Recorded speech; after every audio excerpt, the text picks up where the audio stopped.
Good morning YouTube, Lofty Biker here. It's service time. If you're a fan of the NT and you want to know about how we've got on in the first 8,000 miles, stick around and stay tuned until after the break.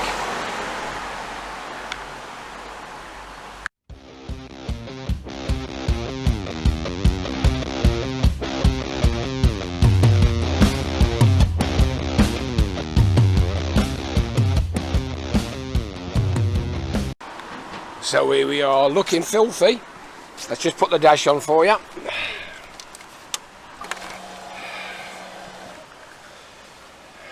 There we are, 8,017 miles. So the helmet's connected, screen's on. We'll just press enter, okay. We'll let the Apple Android Android Auto load. There it is, it's just initiated on the phone. Pull the lever back. Not connected yet.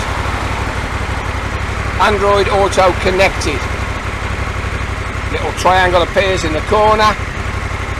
Off it goes. There we go. Google Maps, Spotify and all the rest. I'll just get back to the home screen. I've got the maps, the Spotify tuning radio and the telephone across the top if I receive any messages. It all seems to be working okay. I have had a little bit of a problem. I'll tell you about that when we get on the run. So, here we go. It's looking absolutely minging, filthy dirty, but it'll get even dirtier riding it there. Let's get my helmet on. Well, good morning YouTube. It's Lofty here.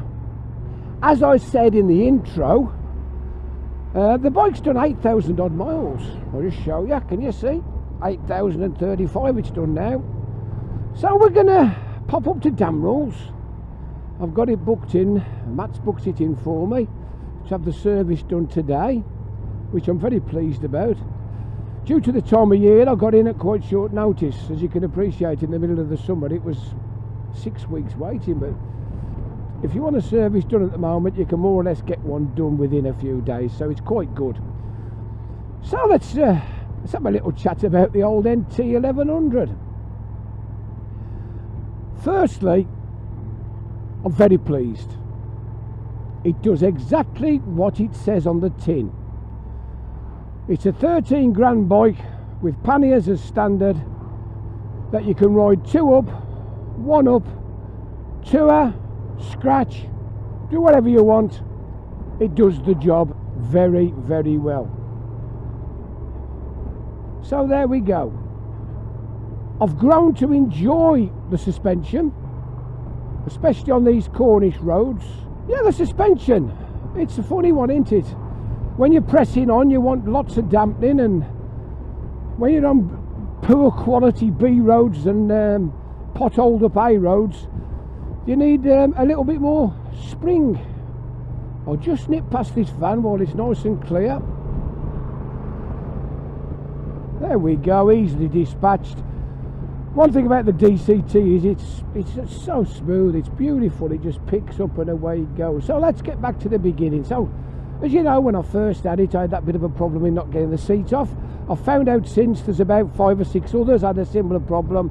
It's an easy fix once they get in. It's not a problem at all. They soon sort it out, and it doesn't happen again once it's done. I had the first service done at 600 miles. No problems at all, nothing to report, everything was fine. As you know, there was the service bulletin, there was a technical update. I don't know exactly what they did, but it was some sort of software fix to cure stalling. I'd never had the stalling issue, so I don't know. But to be honest with you, since I've had it done and I've done a few miles, that lurching, that hesitant throttle, it does appear to have gone, to be fair. I know some people on the forums have a little bit of a whinge and a moan about it. But to be honest with you, my opinion is the fueling is pretty damn good now, so I can't really say much about the fueling, so I'm pleased with that. I had a few problems with Android Auto, and one of the main things was the cable I was using was quite intermittent, and my old pack torque, it was getting a little bit long in the tooth, and the socket that you charge it up from was getting a bit dicky, and it wasn't always charging. But I was finding the actual pack torque kept cutting out, and when that cut out, you couldn't hear the music. It was showing still connected, but it wasn't actually connected, which was a strange one. Anyway, I was advised to upgrade to the Edge. Now then, so I've put the pack torque Edge on, chuffed to bits. Ever since I've had the Edge, no problems, absolutely none. I switched the ignition on first, the Edge connects straight away. I plugged the cable into the phone.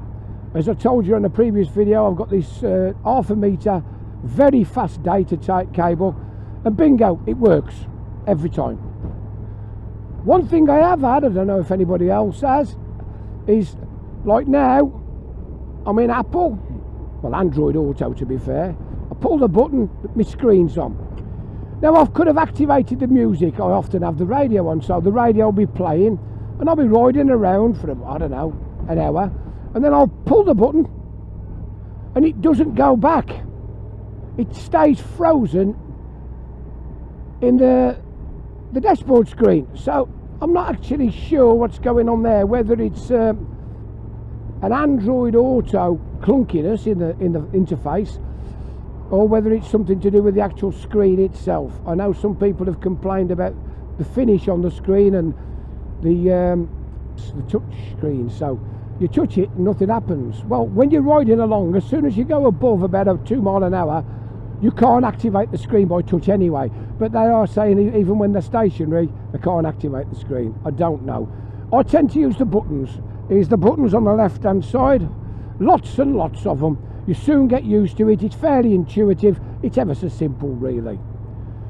The other thing, I went on holiday. I toured all around Spain with Linda on the back. We had a great time. One thing I did have to do when I came back, I did have to top the oil up a little bit. A lot of people say they've never known Hondas use oil, but I can assure you this DCT used a bit of oil. Not a lot. Don't get me wrong. I'm not saying I had to put 2 litres of oil in it. Don't be silly. I topped it up with about 300 or 400 mil. And to be honest, it seemed okay since. I haven't had any problems. But it is a bit of a rigmarole to check the oil. I won't go into it, but it's a bit of a rigmarole. As you know, I put a Scott Oiler X system on, and it's done 7,100 mile. As you say to yourself, I thought he said he'd done 8,000 mile. Yeah, it has stopped working. It's not dispensing oil, and the flashing lights have stopped working. I've been in touch with them, and they've said they will sort it out. Whether they send me a new one or whatever, I'm not sure, but it will be sorted out. It doesn't seem to be a problem. On all accounts, Scott Oiler, the customer service is excellent. So just negotiate the island. So to be fair, it's been a good bike. 8,000 odd miles, nothing to curse about, nothing to moan about. As I say, I've put a little drop of oil in. I changed the tyres. I had a set of the OEMs back on. Mine came with the Road Tech 01s, so I've fitted Road Tech 01s. I've been fairly pleased with them. They did, to be honest, they did 5,000 miles, beautiful. I changed them at about 6, I think it was.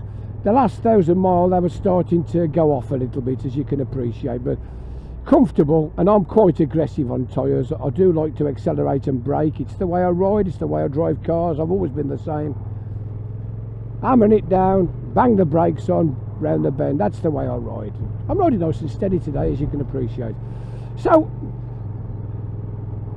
in conclusion, if you're looking for a touring bike that'll do 8,000 miles between services, 5,000 to 6,000 miles on tyres, I think this could be your one, really. I think it's cheap at 13 grand.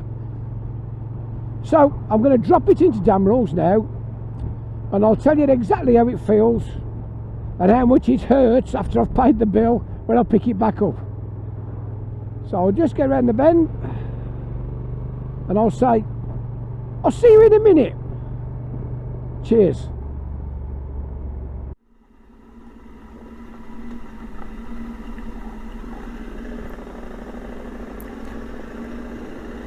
Okay, YouTube, I'm back. I've had a bit of a problem actually. I've lost some of the footage. The sound and the forward-facing camera has not actually recorded this bit, so I'm actually doing a bit of a voiceover. So how do you think it's gone? Well, it's gone quite well actually. I took the bike in, of course, to Damerells. I've had a good look at it. There's not much wrong with it. Matt called me round just and says it's all ready. Pay the bill. So 8,000 mile service, £191 at Damerells in Cornwall. I think they're slightly cheaper than some of the London firms. Well, there you go. I will get a bit of a discount. I don't know how much yet, but it's something that will be added to my account. So here we go, riding off up the road on my nice, I'd like to say cleaned. You know, when you take your car for a service, they always give them a wash. Why don't they do that with bikes? I took mine in, absolutely minging, it was filthy. And when it come round the front, he brought it back, he said, your bike's ready. I thought, I bet they ain't washed it. No, they hadn't washed it. Wouldn't it have been nice just to give it a quick jet wash over? We can't use them, you know. We're not allowed to use jet washes at the moment. They're banned. Water. We haven't got enough of it. We're on the A30, having a steady ride home. I'm pretty pleased. He did say the brake pads are on a yellow warning, amber warning. He said we can do them if you like. I looked at it. £296 to change the 3 sets of brake pads. I thought, I think I'll be doing that job myself. You know how it is.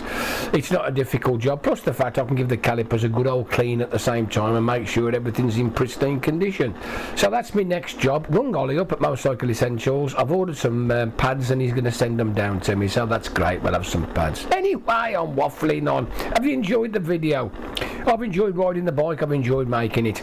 So if you've enjoyed it, why don't you click on the like, subscribe, ring the bell, ask me a question, anything you like. You know I'm only too pleased to talk about bikes and whatever, fill you in, especially when it's NT related, because I've got quite a bit of experience of riding it now. I've been through, like I said, 8,000 miles, 1 set of tyres and a top up of oil. Laugh out loud. Anyway, I'm waffling on. This is the Lofty Biker saying ta-ra for now. Ta-ra.